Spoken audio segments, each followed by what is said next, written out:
প্রথম চিন্তা। আর আমি নবনির্বাচিত 3 জন এমপিকে দৃষ্টি আকর্ষণ করতে চাই।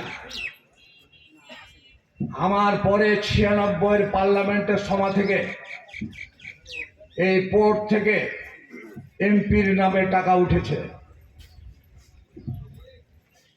ডিসির নামে টাকা উঠেছে, এসপির নামে টাকা উঠেছে।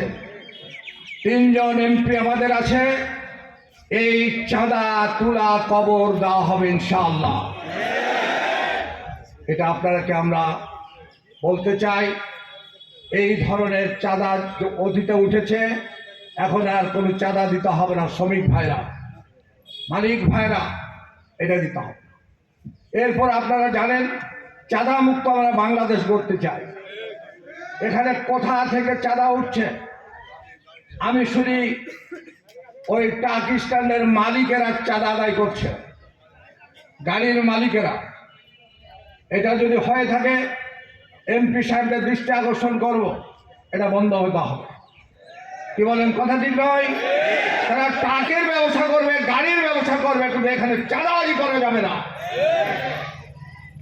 এটা বন্ধ হতে হবে।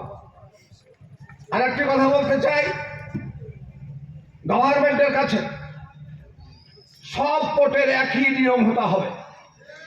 বেনাপোলা হবে একরকম, সোনা মসজিদে হবে একরকম। এই বৈষম্য আমরা দেখতে চাই না। বৈষম্য দূর করার জন্য 24শে জুলাইয়ের আন্দোলন, এটা আমাদেরকে এমপি মহোদয় যারা আছেন তাদেরকে এটা চিন্তা করতে হবে। আমার কাছে বিশেষভাবে অনুরোধ, বাংলাদেশ বৈষম্য মুক্ত বাংলাদেশ হবে, দুর্নীতি মুক্ত বাংলাদেশ হবে, চাঁদা মুক্ত বাংলাদেশ হবে। এখন থেকে সোনা মসজিদে এটা হবে ইনশাল্লাহ। কি বলেন আপনারা? এখানে গোয়েন্দা সংস্থার লোকেরা আছেন, বিভিন্ন সেক্টরের লোকেরা আছেন। আমরা বাংলাদেশটাকে ভালো করতে চাই। 54টি বছর পার করেছি, মন্ত্রী এমপির পেট ভরেছে, দুর্নীতিবাজ অফিসারদের পেট ভরেছে, কিন্তু আবার জনসাধারণ শ্রমিকের পেট ভরে নাই। এটা আমরা পরিবর্তন দেখতে চাই, পরিবর্তন আনতে চাই। এই জন্য পরিশেষে আর কথা না বাড়িয়েই এতটুকুই বলতে চাই, গত সোনা মসজিদকে আমরা চাঁদাবাজ হিসেবে দেখেছি, এখন দেখতে চাই না। আমরা শ্রমিকের উন্নয়ন দেখতে চাই, শ্রমিক মালিকের উন্নয়ন দেখতে চাই, কিন্তু দুর্নীতি করে 2 নম্বরি করে কোনো কিছু উন্নতি আশা করা যায় না।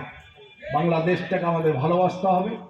সোনা মসজিদ ব্যবসা বান্ধব এলাকা, ইম্পোর্ট এক্সপোর্টের এলাকা এই হবে, এটা আমাদের প্রত্যাশা।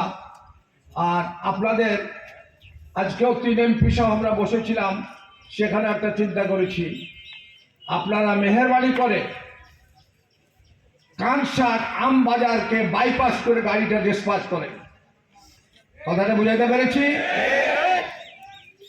এই আম বাজারের কারণে যাতে ঘন্টার পর ঘন্টা, আজকে যে গাড়িতে আসলাম আমার ড্রাইভার বলছে 10টাতে গাড়ি থামিয়েছি, 5টার সময় পার হয়েছি। এই অবস্থা জনগণ দেখতে চায় না। আপনারা বাইপাসের ব্যবস্থা করেন, আম বাজার থাকবে থাকুক, কিন্তু কানসারের বাইপাস দিয়ে গাড়ি ঘোড়া চলবে। এখান থেকে ট্রাক যায়, ট্রাক ছাড়তে পারে না, রাতে ছাড়তে হয়। অনেক কিছু ব্যাপার আছে, এই বিষয়গুলো আপনাকে দেখতে হবে। খুব বেশি নয়, একটি বাইপাস সড়ক হতে হবে, কানসার বাইপাস সড়ক। এটা আমাদের জনগণের দাবি, শ্রমিকের দাবি, মজুরের দাবি, মালিকের দাবি। এই জিনিসগুলো হতে হবে। আপনারা ভালো থাকুন, সুন্দর থাকুন। এই এলাকাকে ভালো করার জন্য আমরা আসবো, বহুবার দেখা হবে ইনশাআল্লাহ। খোদা হাফেজ। বাংলাদেশ জিন্দাবাদ। সোনা মসজিদ এলাকার সকল মানুষকে ধন্যবাদ। আসসালামু আলাইকুম ওয়া রাহমাতুল্লাহি ওয়া বারাকাতুহু।